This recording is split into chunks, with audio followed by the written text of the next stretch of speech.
Don't get murdered. Don't be on our ghost story next year. Yes. Happy Halloween, everybody. Don't end up on a ghost story. Nope, that was stupid.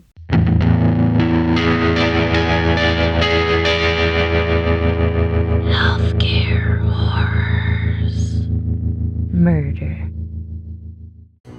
I can feel the pumpkin cream cold brew coursing through my veins. Yes, it is the best time of the year for coffee. Do you like pumpkin cream stuff or pumpkin spice? I'm more of like the caramels, like the special caramel drinks. Okay.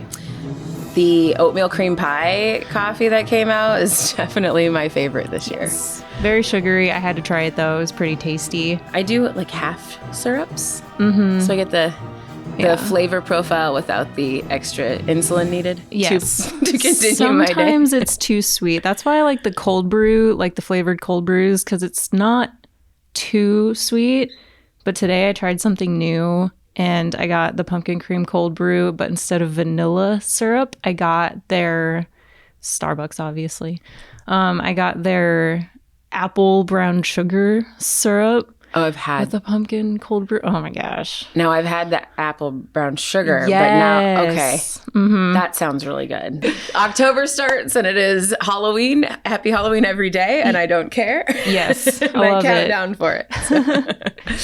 On that note, welcome back to another episode of Healthcare Horrors. I am your host and brand and marketing person, Ashley, and today with me, I will be your co-host. I am Taylor Monahan, and I am an allied recruiter here at Atlas. Welcome on the podcast. Thank you for having me. Yes. So last time we had Karen on the podcast, and she told me about the Crescent Hotel in Eureka Springs, Arkansas.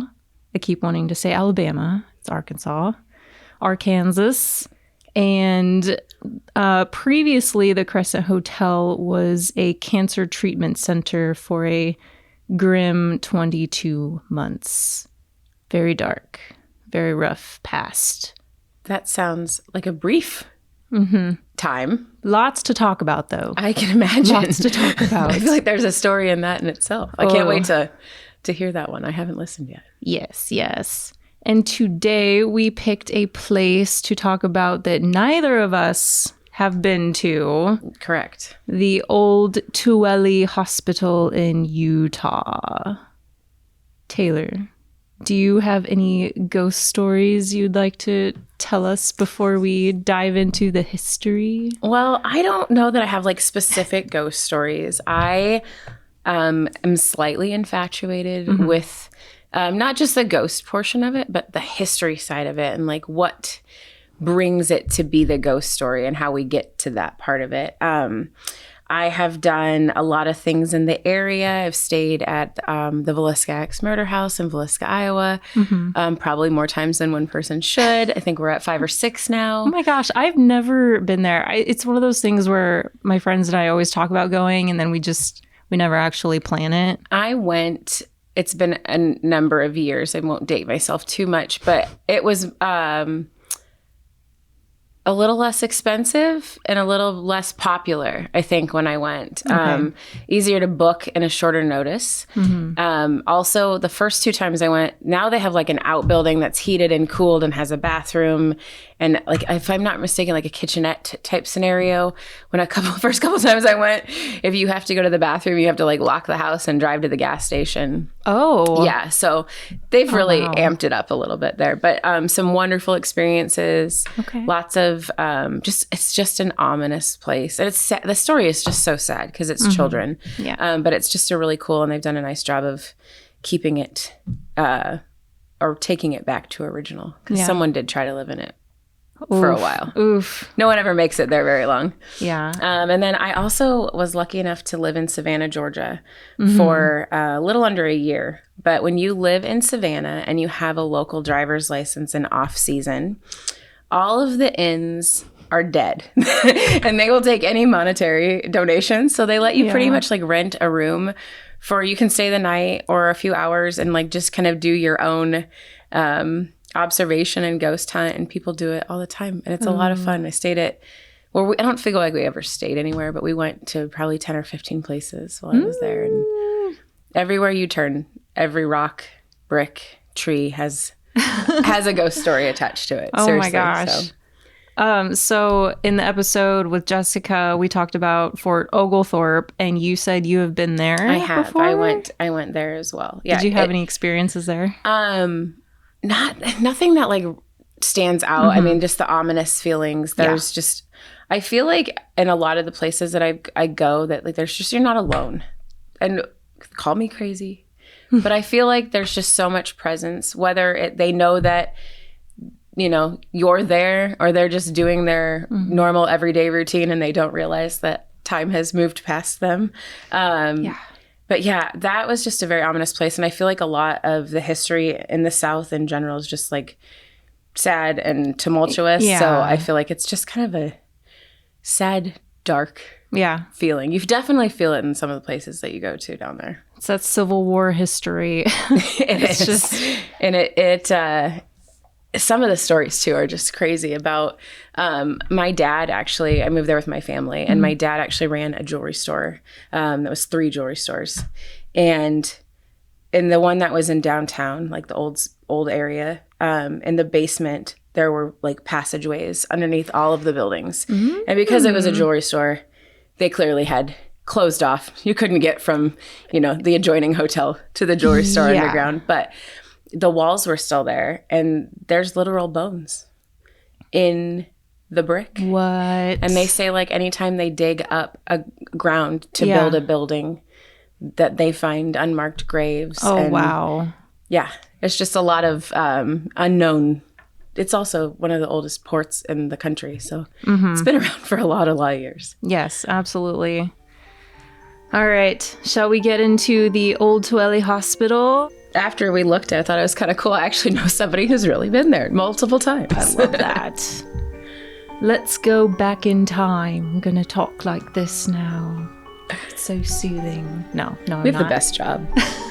In the mid to late 1860s, this part of Utah became a popular mining town and home to a lot of U.S. soldiers. The year was 1873 when Samuel F. Lee built a residence for him and his wife, Anne. Did you happen to see how many children Samuel and Anne had? I felt like it varied when I saw it. Okay. So no, I didn't write that part down. I apologize. That is okay, because according to Ancestry.com... Oh, we got serious on this. They had 11 children. Can you imagine? I have one, and I can barely handle that someday. That's a lot of kiddos. I have 2 dogs, and I've debated getting a 3rd dog, and I'm like, I can't. They all ran in a different direction at the same time. Right? They had 6 sons and 5 daughters. Wow. Mm-hmm. Fast forward to 1913, the Lees eventually move out of this residence, which at this point, it's just Anne and any children still living with her because Samuel died in 1894. In the house? I'm not sure. I don't know if he died in the house or somewhere else. That part is a mystery. The building was converted into a home for the elderly and also became known as the County Poorhouse, a house where any of society's rejects and unwanted family members were dropped off. That's sad.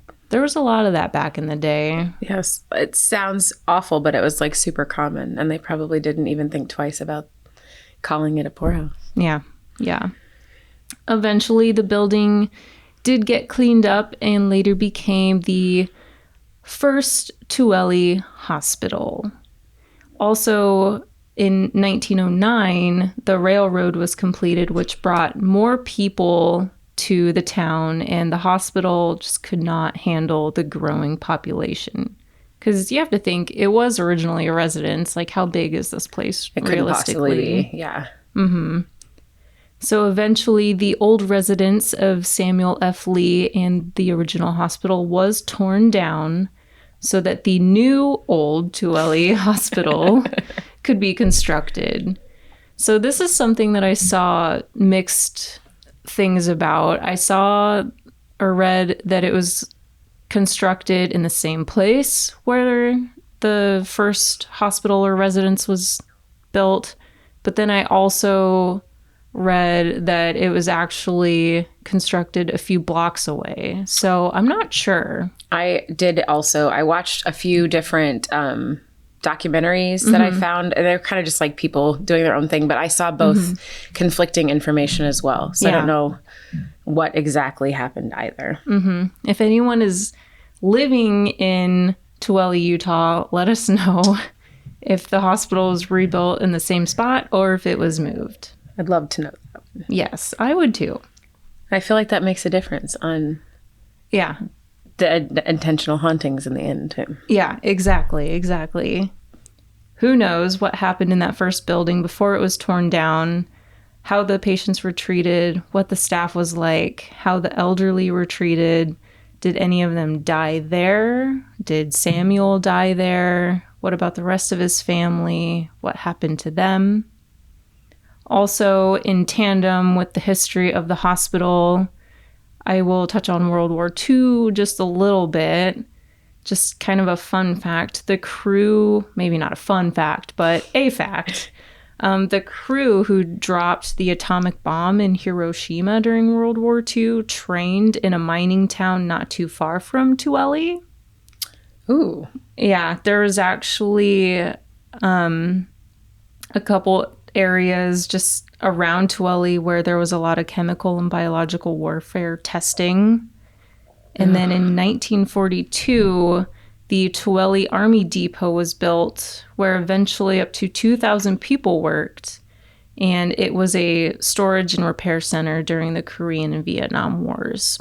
Yeah, I cannot imagine that many people alone. A small house hospital was going to be efficient to take care of them all.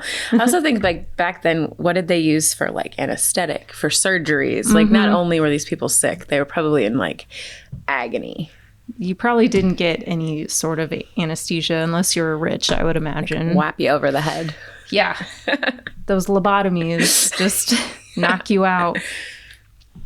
Finally, we get to the year of 1953 when the hospital opens. However, it was never properly funded. It wasn't even equipped with a morgue for the patients who passed. So if you did pass away, your body would just be left in an unrefrigerated room with numerous other bodies until the coroner could conveniently come sign your death certificate and dispose of your body properly. Seems legit. Conveniently, the Tooele County Cemetery is right across the street as well. Makes for a short trip there. Yep. In the 1990s, the hospital technology and infrastructure could not keep up with modern medicine, which led to the Mountain West Medical Center being built in 2002, and that caused the Old Tooele Hospital to close down. Half of the hospital remained open as a home for the elderly. Do you know what goes great right next to a home for the elderly? No, but I bet I'm going to find out. Is it a Walgreens? Is it a Casey's? Maybe it's a haunted house. No way. Yeah. That sounds like a brilliant idea. So you've got, some elderly people just kind of hanging out, and then right next door there's some crazy people running around with a chainsaw. Right, covered in blood. Sounds perfect. I think they also should put a diner called the Burgatory. Is that a real thing? It is a real thing. They have on the opposite side now, today. Okay. There is a cute little diner, and it's like very good food. The town loves it, and it is called Burgatory. Interesting. Much like Purgatory. Well, love that play on words. Yeah. In 2006 is when the unoccupied part of the building was purchased to be used as a haunted attraction known as Asylum 49. But when the new owners bought it, they were unaware that they had just purchased a very haunted hospital. Correct. Dun, dun, dun. And I actually got on Google Maps and was looking at Asylum 49 in like the street view because I wanted to see like the layout of the building and like what the old people's home like comparison. Looked at. Yeah. No, because I agree with you. And I was reading about like the Green Mile and like like where Purgatory was, and I don't know if you saw this part, but like there's also an area where you can like the locals rent stalls and they sell bath bombs and cookies and like homemade goods, all sorts of stuff. Yeah. Right in the same like building. So I was really having like a hard time envisioning how one sets that up exactly. Yes. So it looks like they weren't like right next door to each other. Like you don't have someone's apartment and then there's like one wall in between their apartment and like some crazy people screaming with a chainsaw and everything. How do you sleep at night? Yeah. Yeah. So yeah, it looked like it was actually split up very different because of how the building was laid out. However, so you were talking about some shops. I think I did read somewhere that the nursing home or the elderly home side closed in 2017. Yes. Okay. I'm not sure what the reasoning behind that was if you have more information, but I think that they've converted that portion, which again was separated, into these other lovely, which from what I've gathered, I guess it's secondhand. A good friend of mine, Christy, has been here numerous times and knows the owners, but this is like a thriving part and it's great for the community. It gives people that wouldn't otherwise have an opportunity to sell like homemade goods. Yeah. And have a wonderful burger joint. Right. Another location to do that. And also I think it helps fund the haunted house and kind of help keep them going the other times of the year. So. Right. Okay, cool. I'm glad you looked into that too. So it's just various shops and stuff over there now. Let's see. They had like quite a bit of... so like you can buy tea, homemade teas, bath bombs, clothing, plants. It's just like a hub for creativity in the whole town. Yeah. That sounds like it fits a lot better next to a haunted Some house. aging people trying to just live out their days in glory. Yeah. Funny. Once the new owners realized that the new land that they bought was haunted, they did reach out to the Utah Ghost Organization to come out and conduct a paranormal investigation, where they did get a whole bunch of EVPs, photos, and videos of dark figures and apparitions, all unexplained. Correct. I also know, like, kind of side note, that they had no idea what they were purchasing. And it was Kim Anderson and his wife Cammie own the location. And since then, in 2021, I think that was the year, a gentleman named Richard Essip, he's into the hauntings and he's also an author. He and Cammie, the wife, wrote a book. Ooh. Yes, which is supposed to be fantastic. I didn't have an opportunity to read it, but really go into some of the hauntings and like where they think they're derived from. And okay. Yeah. So it's kind of like a nonfiction book about the hauntings and stuff? Okay. About the asylum, obviously some of the history you and I've talked about. Yeah. I plan on reading it now that I've got all these other questions and have read up on it. I like reading on this stuff, and I think we kind of agreed that I didn't see a lot at first, so we had to like really dive, and so a first-hand experience I think will be a good read. Absolutely. Speaking of reading, we were just talking about this, that Stephen King's post-apocalyptic fantasy book, The Stand, was filmed there. I have not seen the movie though. I will admit I haven't either. I do love a good Stephen King novel turned movie. Yes, we'll add that to the list. We got to read that book and Correct. Stephen King's book. Maybe we'll get Rich to watch the movie with us. There we go. Perfect. Shall we get into some of the hauntings? I'm down. All right. That's what we're here for, right? Yes.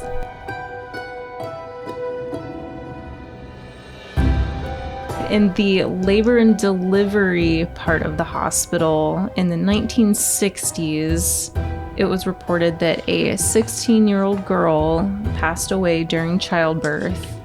And whenever she appears, she is usually seen crying. And there have been reports of a lot of women, especially if they're pregnant, which if I was pregnant, I don't know if I would go on a ghost tour. I'm just going to throw that out there. That's definitely something I did not.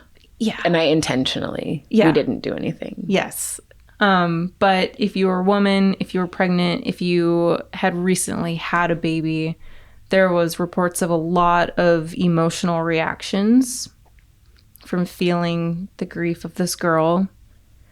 I can see that. Yeah. I cried anyway, no matter what. Oh. So I can see absolutely picking up on all that. Yeah. Another patient, not sure of a name, but they are said to have died of cancer in a different wing of the hospital, but they choose to return to the nursery. And they're usually seen wearing a hospital gown and even pushing the stand that holds their IV bag. Oh. Yes. I guess multiple mediums have sensed this person, and that's how they know the specifics that she died of cancer. There are a lot of children who haunt this hospital, 2 of which are named Sarah and Tabitha. They haunt the pediatric section of the hospital, but these 2 specifically enjoy the haunted house, Asylum 49, and they like messing with the patrons and the staff and the volunteers of the haunted house. And I guess during the off season, when Asylum 49 is not in operation, they actually get kind of sad that they don't like have anyone to mess with.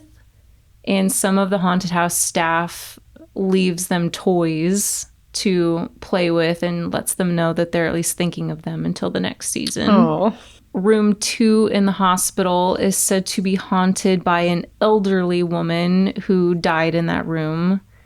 During the ghost tours, she makes herself known and does want a little bit of attention, maybe even a card game, until people can sense that her presence has left the room because maybe she's grown bored with them.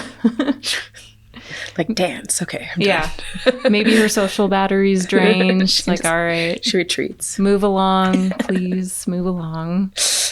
So we'll move along to room 6. Some people know this room as room 666, of course. Why wouldn't you? We can't have a ghost conversation without the numbers. So the most well-known ghost of Old Tooele is known as Wesley, or some people call him Wes for short. Yes. And he passed away in the 1990s at age 89. I do have that he suffered from dementia. That was his reason for being in the hospital. Yeah, dementia or Alzheimer's, one of those he had really bad, which continues to affect him in the afterlife. Some days his spirit can be welcoming and nice. Other days he can be very mean, and he might even leave bruises or scratches. One of the things that Christy pointed out is that the staff, when going to his room, always ask if they can enter because they don't know what kind of day he's having. And that was probably something that they would have done in his and when he was living. And so they tend to get better interactions with him when they're kind. Well, I mean, I feel like always. Yeah, you should be kind or anyway. bees with honey. A psychic medium was actually brought in to help Wes cross over and find peace. However, even a medium confirmed that there is a darker entity attached to Wes, a shadowy figure. And it's possible that this figure is what is keeping him from finding peace and crossing over completely. Maybe this is really the reason for some visitors getting bruised or scratched, and it isn't really Wes. I do have notes that the room was originally open to visitors. And since there were some injuries, they've now converted Wes's room into a lounge only for staff members. Okay. So Gotcha. like there's less in and outs Yeah. in his room. Now you're correct though, totally. Like he's seen other places, but this room specifically, maybe liability issues, doing your best to protect non-employees. That's fair. That's fair. In another case, there were 2 paranormal investigators that thought they were watching Wes pace in and out of his room number 6.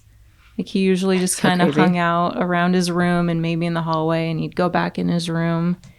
And this figure was moving at a normal pace and then started moving quicker and quicker, and he'd slowly get closer and closer to them.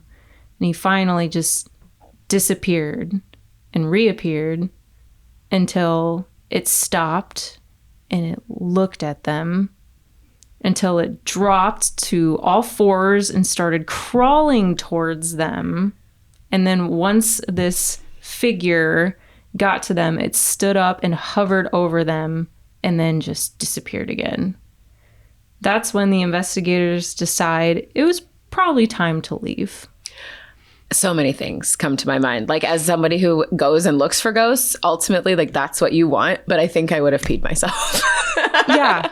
If something starts crawling towards me. I probably would have been out. I might have been frozen though. I mean. Yeah. Clearly, I feel like that turned from human form to some type of demon. Exactly. So that's kind of the question. Like, was it really Wes, or was it this darker presence that's possibly attached to Wes? Or using him as a guise to... Yeah. Poor Wes. Poor Wes. Bless his heart. And spirit. Then we have Robert. He's reported to be a tall, shadowy figure with a cane. Not to worry, though. Robert just wants to be friends. He is said to look over people and other patients who are still there. And he might even tag along on a ghost tour. I'm struggling with the demon on all 4s. Yeah. I got goosebumps. Oh, gosh. It is said that a small boy haunts the kitchen or the staff lounge of the hospital. His name is possibly Thomas. Yes. And then this boy is reported to be playful and likes messing up beds and playing pranks on people. Do you have more on Thomas? I don't. That's just kind of known to be the fun. If there's something silly that's happening or like something out of place, it's Thomas. It's like, Thomas. Yeah, he's just having fun being a kid. Christy just mentioned to me like some of the things that she had seen personally when she's been there. I think it's always, as somebody who like actually is set out to hunt ghosts, in your mind, you always kind of want to, okay, am I being silly? Is this a wind? Or, you try to debunk it. And when you can't, then you feel like you have some evidence. So some of the things that they like tried, they took away, obviously noises, like there's people walking into rooms through the Green Mile. When we were talking before about like the separation, I think the Green Mile kind of is like the hallway maybe that separates the shops and the dining from the haunted house. And so they can like hear people working in one of the rooms when they're near there. So in my mind, like at a desk. Yeah. Working away on paperwork for the... Yeah. They've also witnessed doorknobs turning from the other side when they're in a room and no one else is supposed to be in the building. Lights turning on and off when main breakers are supposed to be... Lights are all... Like all the lights are out. Why are lights turning on and off? Yeah. And then they're in the emergency room area. There's definitely a feel that like... They're still working in an emergency room while you're like, they don't realize that time has moved on. Yes. And you're just in their way. You're in their get out of get the out. way. Trauma. Get out of the way. Oh. And there's many reports in all parts of the facility where you hear inaudible voices. Somebody's talking, you can't make out what they're saying, but it's like, okay, we're all standing here. Who was that? So I think that when you can hear those not recorded, like the non-EVP versions of that makes the hair on my back of my neck stand up because who's doing that?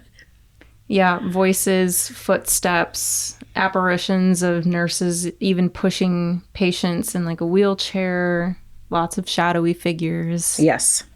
Which that's like frightening too, because it's, you go into somewhere, you think totally it's just patients, treat them with respect, whatever. But then you start hearing some of these other like, who is this other demon or negative energy that's attached to this facility and poor Wesley.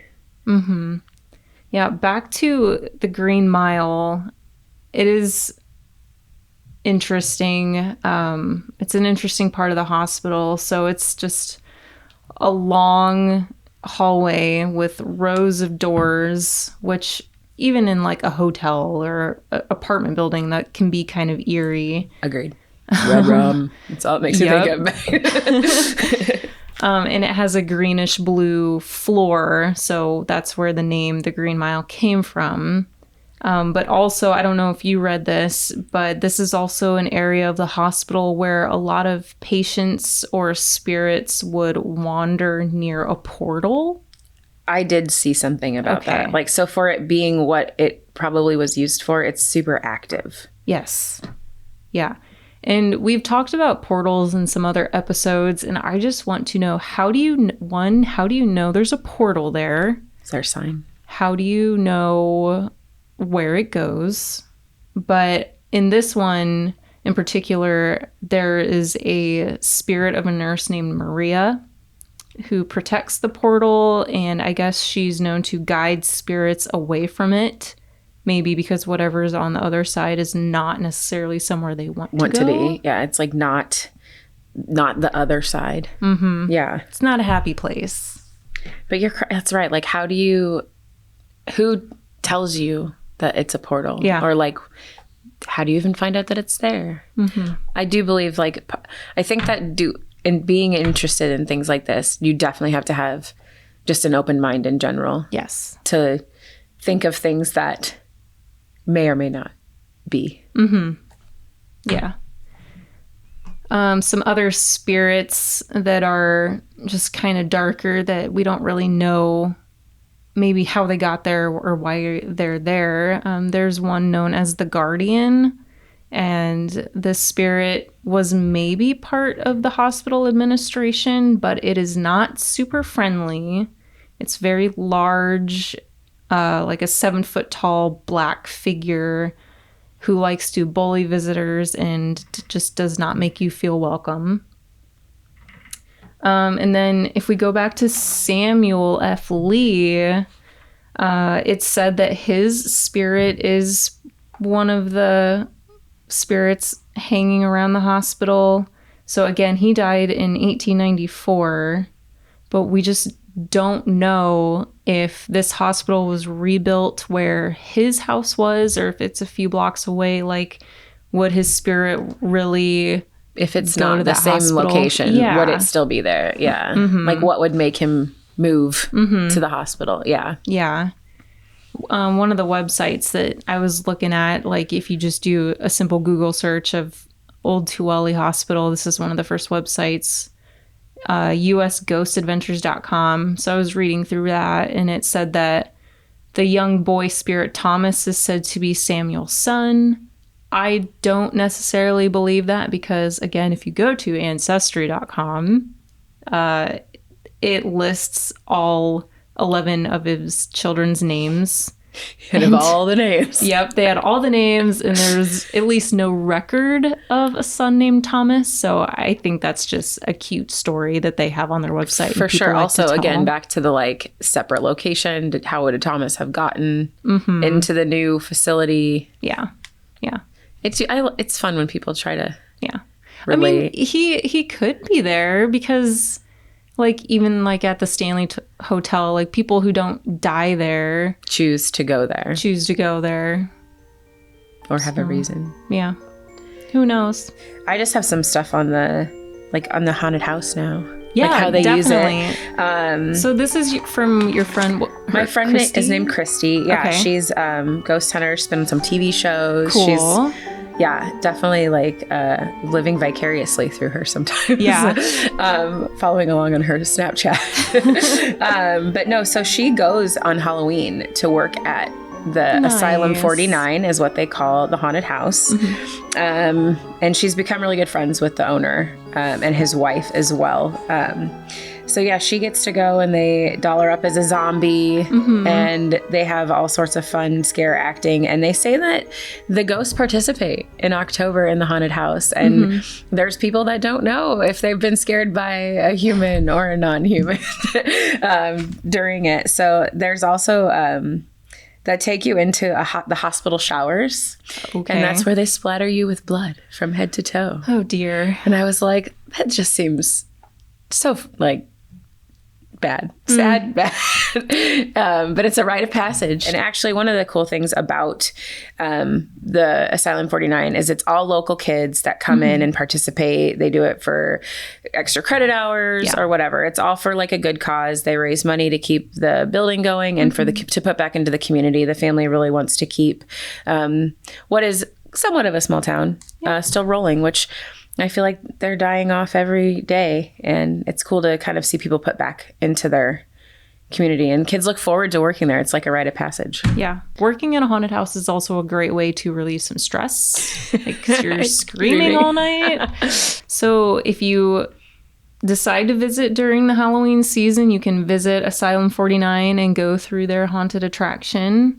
If the kitschy haunted house thing isn't for you, which it's definitely for me, would you go through? A haunted house? Yeah, for sure. I won't lie. I feel like as I've gotten older, I'm more claustrophobic. Yes. So I haven't been to one in a minute. I'm not afraid of them, but like that's what I'm afraid of. It's the small spaces. Jump out in front of me in my face, I'm good. It's a true fear for sure.